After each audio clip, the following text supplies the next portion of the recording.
কোরআন তেলাওয়াত করলে ঈমান বাড়ে। কি করলে ঈমান বাড়ে?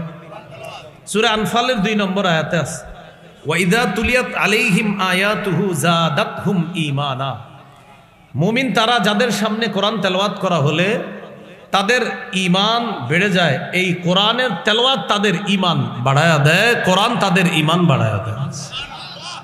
তাহলে কোরআন তেলাওয়াত ঈমান বাড়ায়। পড়বেন নি ইনশাআল্লাহ? আমরা শুধু রমজানে কোরআন পড়ি, 1 খতম 2 3 4 খতম পড়ে ইমাম সাহেবের কাছে চিঠি লিখে 27শে রমজান, হুজুর দাদার জন্য 1 খতম, দাদির জন্য 1 খতম, নানা নানির জন্য 1 খতম। খতমটা বক্সায়া দিয়েন 27শে রমজানে হুজুরে লেখে। বক্সানো মানে পৌঁছানো। আচ্ছা, আপনার পৌঁছানোর আগে এটা কোথায় ছিল? আকাশে বাতাসে ঘুরতেছিল নাকি? আপনারা বলেন, আমারে যদি বুঝাই দিতে পারেন আমিও লিখবো বক্সানোর কথা।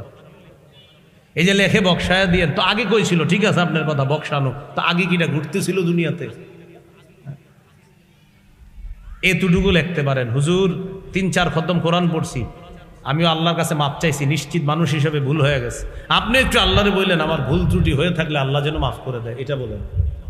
বক্সানোর কথা কেন বলেন? আপনি যখন যে নিয়তে পড়তেছেন আল্লাহ তো সেই নিয়ত পুরা করতেছে। হাদিসে আসছে রাসূল সাল্লাল্লাহু আলাইহি সাল্লাম বলেন, ইকরাইল কুরআনা ফি 40, 40 দিনে অন্তত 1 খতম কোরআন পড়ো। পারলে 3 দিনে 1 খতম, না হয় 7 দিনে 1 পারা করলে পড়লে 30 দিনে 1 খতম। আর যদি এটা না পারেন, নবী বলেন অন্তত 40 দিনে 1 খতম কোরআন পড়া। প্রতিটা মুসলমানের জন্য 40 দিনে 1 খতম কোরআন পড়া মুস্তাহাব। কিন্তু অনেক মুসলমান পাবেন 40 বছরেও 1 খতম কোরআন পড়েন।